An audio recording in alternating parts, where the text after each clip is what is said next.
Cek. Ya di awal. Aduh, sorry. Oke. Bismillahirrahmanirrahim. Assalamualaikum warahmatullahi wabarakatuh. Kembali lagi di channel Prasan Desa 412. Oke, mohon maaf ya, aku masih belum bisa face recording karena ini batukku dari kemarin nama belum sembuh. Enggak tahu ya, ini aku kalau aku rekaman pakai face recording aku takutnya enggak maksimal. Jadi ya aku terpaksa sound recording biasa aja kayak episode 30 kemarin. Dan mohon maaf kemarin episode 30-nya aku harus telat ya karena memang tumbang di seminggu sebelumnya. Dan ya ini juga aku rekaman tepat di hari terakhir bulan puasa ya. Jadi mungkin aku bakal uploadnya besoknya ya. Kalau memang memungkinkan ya aku bakal upload besoknya. Jadi ya kalau misalnya ada yang nonton pas hari rayanya ya aku ucapkan selamat hari raya Idul Fitri. Dan semoga kita bisa dipertemukan lagi dengan bulan puasa jam berikutnya. Ini benar-benar aku harus maksimalkan karena ya mungkin aku ini recordingnya sore sih. Jadi mungkin pas nanti habis Isya ya sekitar malam takbiran nanti aku bakal langsung upload, langsung aku edit biar besoknya bisa upload. Tapi ya tergantung ya, aku lihat dulu kapan uploadnya. Kalau bisa besok ya alhamdulillah. Ya udah, tak apa-apa, kali banyak basa-basi jangan aku.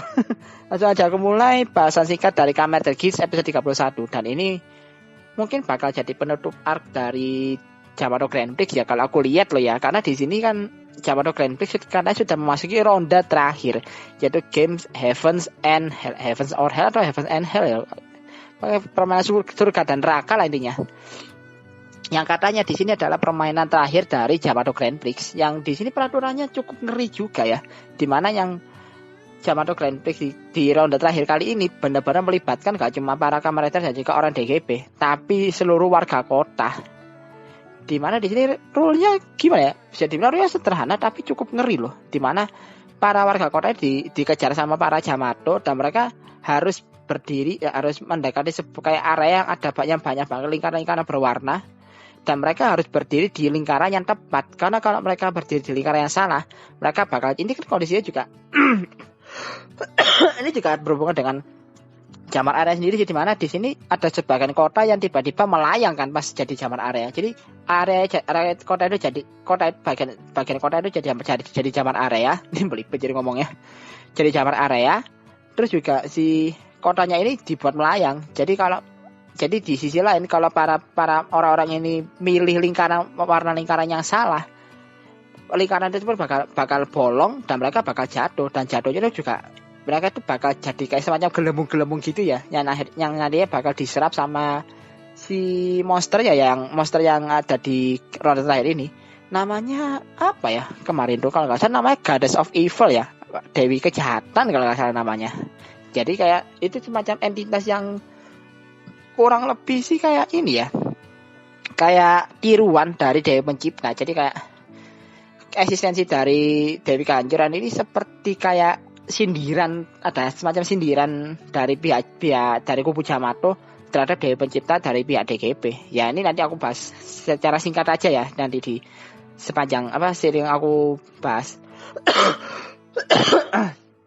Dan di game kali ini juga bisa dibilang dari kubu DGP cuma 2 orang loh yang turun tangan, yaitu si sama si Kewa doang. Soalnya si Neon semenjak game bullfighting kemarin dia nggak kelihatan lagi loh, nggak ada ya kemana dia.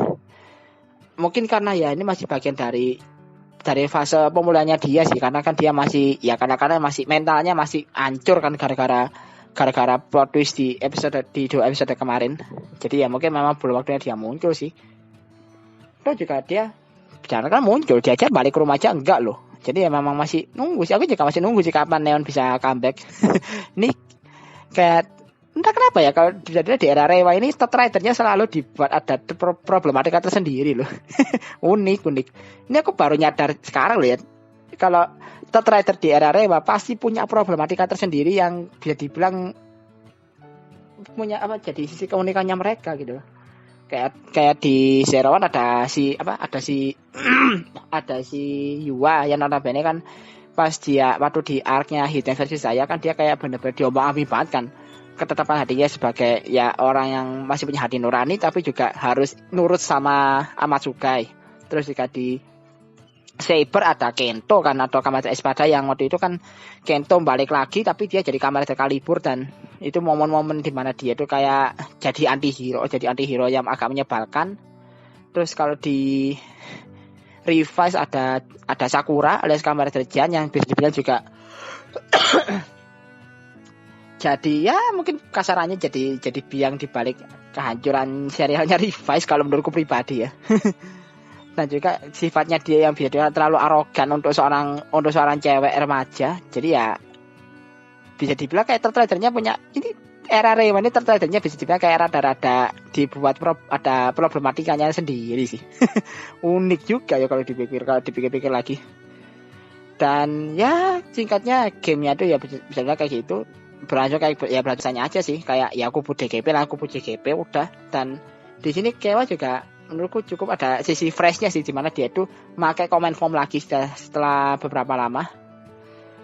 Dan ya udah, terus dan ada pertarungan yang cukup menarik juga sih, yaitu antara Ace sama Michiraga, dimana di sini ya, dan bagusnya di sini adalah si Ace itu benar-benar masih tetap pakai boost mark dulu. Dia udah sampai laser boost tapi boost mark itu tetap kepake. Dan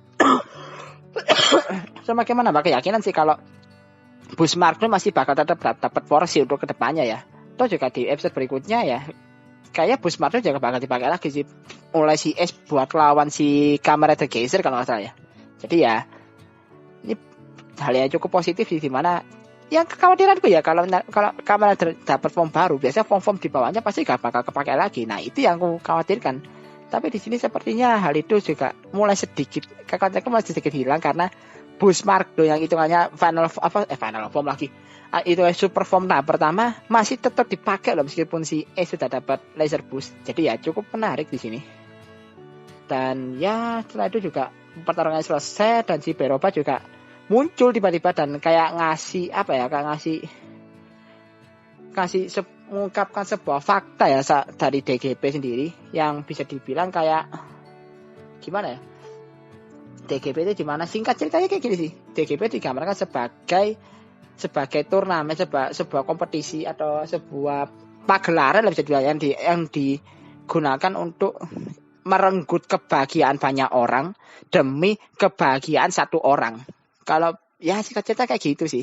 Jadi kayak ya yang dilakukan oleh Goddess of Evil atau Dewi Kehancuran itu bisa dibilang kayak penggambaran dari DGP itu sendiri, tapi digambarkan dengan cara seperti menyindir, yang digambarkan oleh kubu DGP seperti kayak menyindir dari kubu desainer Grand Prix itu sendiri. Dari sini juga si Beroba juga ngasih sedikit clue sih soal ini keberadaan ibunya Ace ya. Jadi kayak, dan karena hal ini ya otomatis kan si Ace juga gak tinggal diam lah, dia juga akhirnya mulai nyoba nyelidiki dan nanya ke Niram, tapi ya jawabannya Niram kayak sedikit agak belibet sih. Jadi kayak dia masih belum bisa ngomong secara kayak ngomong sebenarnya. Jadi kayak masih ada kayak masih ada ditutupi gitu lah kesannya kalau dari yang aku tangkap loh ya. Dan di sini juga ya kalau episode ini dibilang fokusnya ke Kewa juga kurang tepat sih. Malah lebih tepatnya ini lebih ke gimana ya, kayak pengungkapan konspirasi DGP sih yang pengen dibahas di episode kali ini ya. Kayak lebih seperti gimana kubu Jamato kubu gerilya anti Kamen Rider ini berusaha mengungkapkan konspirasi yang ada dari pihak DGP. Jadi kayak lebih ke arah sana sih kalau bisa dengan vibes-nya tuh. Cuma ya dibalut dalam wadah bernama Yamato Grand Prix. Jadi kayak gitu kesannya. Sorry aku agak sering batuk ini. Dan di keesokan harinya kan akhirnya babak kedua dari game Heavens or Hell dimulai kembali. Dan rule-nya masih terus sama, banyak warga desa lagi, banyak warga kota yang dikejar-kejar Yamato, banyak juga yang notabene juga akhirnya masuk ke lingkaran. Dan kalau di game babak pertama juga udah banyak korban berjatuhan ya. Ada satu yang anak sekolah gitu ya, notabene dia jatuh, terus dia itu jatuh jadi gelembung. Dan perihal ini juga terus lagi juga akhirnya Ace mencoba ya bisa dibilang kayak masih mencari tahu soal clue yang diberikan sama si Beroba ya. Dan akhirnya tiba-tiba di sini muncul Daichi dan bisa dibilang kayak dia membenarkan teori yang kayak teori kayak masih teori ya, kayak kan waktu itu kayak SK masih menganggap hal yang dia ketahui itu masih sebatas teorinya dia kan. Tapi di sini tiba-tiba Daichi muncul dan kayak membenarkan teori yang ada dalam diri Ace, bahwa Ace itu adalah anak dari Dewi Pencipta. Yang kalau aku coba jabarkan secara singkat ya, Ace itu adalah anak dari Mitsume yang sudah diubah menjadi Dewi Pencipta, yang bisa dibilang dia itu terlahir dari hasil pengorbanan kebahagiaan milik orang lain yang dilakukan oleh Mitsume untuk bisa melahirkan sosok yaitu si Ace. Jadi kayak di sini bisa dibilang ini juga sekaligus seperti membenarkan lagi teori yang diberikan, yang fakta yang diungkap sama si Peroba, dan juga tambahan teori dari si Kekera. Kan Kekera sempat tanya kepada Kekera kan soal hal ini, dan dijelaskan kayak perihal konsepnya DGP kayak gimana. Jadi di mana konsep DGP itu seperti kayak mengumpulkan hasrat dan juga kebahagiaan dari banyak orang, di mana banyak orang ini adalah dianggap banyaknya orang ini digambarkan sebagai para peserta dari Grand Prix itu sendiri. Jadi kayak kebahagiaan dan juga hasrat mereka itu dikumpulkan jadi satu. Jadi dan untuk nantinya itu bakal kayak dikorbankan untuk menghasilkan untuk menciptakan sebuah dunia yang baru dan juga yang sesuai dengan keinginan dari sang pemenang DGP. Jadi kayak para pemenang DGP ini mendapat kebahagiaan mereka itu sebenarnya bukan murni dari usahanya mereka saja, tapi juga karena faktor di mana kebahagiaan orang-orang para peserta DGP yang kalah yang kemudian dikorbankan. Ini juga menjadi hal yang menjelaskan banyak hal loh, terutama kenapa kayak para peserta DGP yang tereliminasi itu kayak kehilangan hasrat dan juga keinginannya mereka gitu. Jadi kayak yang paling gampang kelihatannya Keiwa sih. Kan Keiwa itu menginginkan perdamaian dunia kan. Itu yang ditulis sama si Keiwa pas dia pertama kali ikut DGP. Tapi pas dan itu dia aja kan bener-bener kayak tipikal katanya bener-bener kayak katanya suka nolong orang dan segala macam kan. Keiwa awalnya kayak gitu kan. Tapi pas dia setelah dia tereliminasi, dia jadi kayak orang yang bener-bener kayak beda banget gitu loh, dimana dia jadi gampang hopeless dan juga nggak punya semangat membara untuk menolong orang. Jadi yang seolah-olah kayak hasrat dan juga keinginan dia akan hal itu sudah direnggut sejak dulu gitu, sudah direnggut dari dia gitu. Dan teori soal kebahagiaan ini benar-benar makin membuat hal ini jadi makin masuk akal gitu loh. Ini juga menurutku pas bagiannya juga agak plot hole sih, tapi setelah penjelasan dari Peroba, terus juga dari Kekera, dan juga tambahan teori dari Daichi dan juga si S ini akhirnya membuat semua hal yang terjadi selama ini, terutama soal kebahagiaan ini, jadi semakin masuk akal gitu loh. Dan ya karena hal ini juga otomatis ya membuat Keiwa akhirnya mulai geram kan padanya, karena ya bukan ya mau gimana lagi gitu loh. Dia ya wajar kalau dia marah, karena apa? Ingat loh, orang tuanya Keiwa kan bisa dibilang tewas karena caranya kayak terlibat dalam DGP kan secara langsung. Jadi kayak jadi korbannya DGP lah. Dimana kalau nggak salah ya teorinya kan mengatakan kalau DGP di era dimana orang tuanya Keiwa sama kakaknya itu tewas itu adalah DGP yang bisa dibilang nggak ada pemenangnya kan. Jadi ya, tapi gimana? Kenapa kok dunianya masih bisa berjalan seperti sejak kala? Karena ya dunia itu dibangun kembali dengan bisa dibilang energi dapat dari mana ya? Dari orang-orang yang tewas oleh Yamato ini. Jadi kayak nyawanya mereka itu direnggut dan bisa jadi tumbal untuk agar pihak DGP ini bisa menciptakan dunia baru yang seolah-olah gak terjadi apa-apa, karena DGP di era tersebut itu gagal terlaksana karena para pesertanya kalah semua.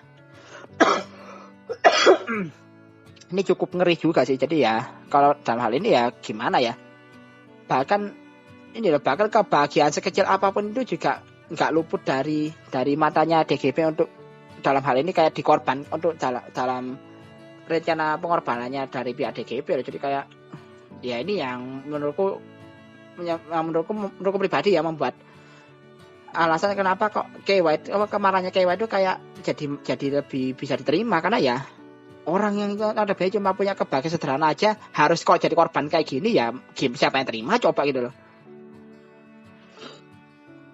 Dan ya karena dan di sini juga Kewa akhirnya pergi meninggalkan Ace-nya masih agak shock gitu ya, masih agak shock dan juga bimbang karena fakta tentang diri yang tidak terungkap itu. Tapi Kewa itu meninggalkan Ace dalam kondisi dia itu masih marah dan akhirnya dia datanya ke orang lainnya ya, tapi masih dan pakai ya jadi Kamehameha Tycoon, tapi kemudian dihalang-halangi sama si Michinaga. Dan kemudian sama si Michinaga ya singkat cerita aja dihalang-halangi dan juga akhirnya si Kewa dijatuhkan dari lubang yang ada di area tersebut dan akhirnya udah jadi kemudian dia jadi tumbal untuk Goddess of Evil. Ya kalau di sini ya aku masih belum bisa memastikan ya Kewa itu mati atau enggak ya, tapi soalnya ya masalahnya Kewa itu second rider loh, ingat Kewa bukan MC, Kewa itu second rider, tapi tetap karena dia adalah second rider porsinya dia juga nggak kalah banyak dibandingkan karakter lainnya. Dia juga punya posisi yang penting karena dia jadi bisa dibilang adalah karakter yang juga jadi sentral cerita kedua setelah karakter utama kan. Jadi ya gak mungkin kalau di sini Kewa langsung dibuat mati. Kecepatan kalau dia dibuat mati malah. Feelingku mungkin Kewa nggak bakal muncul lagi dalam waktu dekat. Tapi sekali yang muncul mungkin saja dia bakal jadi antihero dengan catatan dia dapat form baru. Mungkin loh ya. Saya memang menurutku di periode sekarang udah waktunya second rider dapat form baru sih. Ya kayak dulu kayak Live jadi Holy Life, terus juga Blades jadi Tadakami Yosusenki. Ya udah kayak gitu, udah sampai ke tapi itu harusnya loh ya. Tapi ya lihat dulu aja lah kayak gimana ke depannya. Dan ya udah di sini singkatnya si Michinaga kemudian mendatangi si S dan mengatakan kalau dia sudah menghabisi Kewa dan akhirnya mungkin bakal terjadi minggu depan ya, bakal terjadi pertarungan klimaks mungkin ya antara S sama Michinaga. Dan ini juga menarik sih karena bisa dibilang mereka sudah benar-benar ini kayak suasananya cukup mendukung sih kalau dia ke pertarungan klimaks loh ya. Tapi ya lihat dulu aja ke depannya. Dan di sisi lain ada hal yang cukup creepy sih menurutku, di mana si Archimedel ini soal Archimedel sih. Yang kemarin kan aku kayak ngira dia bakal kayak motong bagian tubuhnya buat jadi pengganti pupuk untuk si Osteus Yamato dan sekarat. Kayaknya enggak ya, tapi jarinya kalian banyak kalau jarinya kayak diperban gitu. Mungkin dia kayak ngasih darahnya ke si Osteus Yamato biar Osteus Yamato bisa setidaknya bisa pulih dulu gitu. Dan di sini di akhir serial nih Archimedel melakukan halnya lebih gila lagi, di mana dia benar-benar mengorbankan tubuhnya dia untuk dimakan hidup-hidup sama si Osteus Yamato biar si Yamato-nya ini bisa lebih kuat lagi. Dan hal itu kayak disaksikan langsung sama si Daichi, dan sampai si Daichi-nya benar-benar mangap saking shocknya itu. Ya gimana gak shock pak lihat orang dimakan hidup-hidup. Jadi benar-benar dimakan mentah-mentah sama si Osteus Yamato, dan otomatis ya karena dia makan si Archimedel, Osteus Yamato-nya bisa berubah jadi Archimedel di sini, jadi sosok Archimedel gitu ya. Jadi kayak kecerdasannya meningkat dan mungkin kekuatannya juga bakal meningkat lagi. Jadi ini feelingku sih Osteus Yamato bakal jadi sosok yang bakal jauh lebih berbahaya lagi nantinya. Ya tapi lihat dulu aja ke depannya kayak gimana. Ini memang masih banyak abu-abu sih di sini kalau menurutku pribadi loh ya. Ya untuk lanjut aja ke bagian preview episode berikutnya, di mana ini sudah benar-benar puncak dari Yamato Grand Prix. Dan juga di sini kayak ya ada bagian di mana si Ace akhirnya bisa melihat langsung sosok dari Dewi Pencipta, dan yang sepertinya sih ini juga berkat andilnya Niram juga kayaknya ya. Dan ya soal pertarungan penentuan dari Kamehameha Kids sama Kamehameha Bava, dan yang mungkin yang menurutku paling menarik perhatian ya, yaitu Shin akhirnya muncul lagi. Dan kalau aku dari scan yang bertebaran dari kemarin ya, sepertinya Shin bakal jadi Kamehameha lagi ya. Tapi aku nggak tahu sih ini dia dapat laser riser dari mana. Entah dia pakai laser riser yang dipinjam yang dipakai sama si jadi kayak dipakai lagi sama si Shin, atau mungkin dia punya riser yang baru. Tapi ya lihat dulu aja lah. Intinya sih kayaknya Kamehameha Shin bakal muncul lagi nanti di episode 32. Jadi ya lihat dulu aja lah kayak gimana. Ya mungkin kalau begitu aja ya. Ini aku ini banyak yang ingin aku bahas, cuma karena suaraku masih agak bindeng kayak gini ya, jadi aku mau membuat sesingkat mungkin biar aku nggak terlalu keteteran pas ngeditnya. Jadi ya mungkin sekian dulu aja nih. Kalau dan ini juga aku bahasnya benar-benar di hari terakhir bulan puasa, jadi ya kalau aku uploadnya di hari Jadi besoknya ya aku ucapkan selamat Hari Raya Idul Fitri. Semoga pahala kita selama 1 bulan puasa kemarin itu diterima diterima oleh Allah Subhanahu wa taala, dan juga bisa jadi rezeki bagi kita, dan semoga kita bisa dipertemukan kembali dengan bulan puasa di tahun berikutnya. Oke, sekian dulu untuk video kali ini. Mohon maaf kalau ada banyak kesalahan di sini ya, dan mungkin kalau suaraku agak-agak enak didengar karena lagi sakit. Jadi ya, sekian dulu video kali ini. Like dan share video ini kalau kalian suka dengan videoku kali ini. Subscribe jika channelku kalau kalian suka dengan video dari channelku ini. Dan seperti biasa, kirim kritik dan silakan di kolom komentar. Akhir kata, assalamualaikum warahmatullahi wabarakatuh. Salam dari Prasani 1412.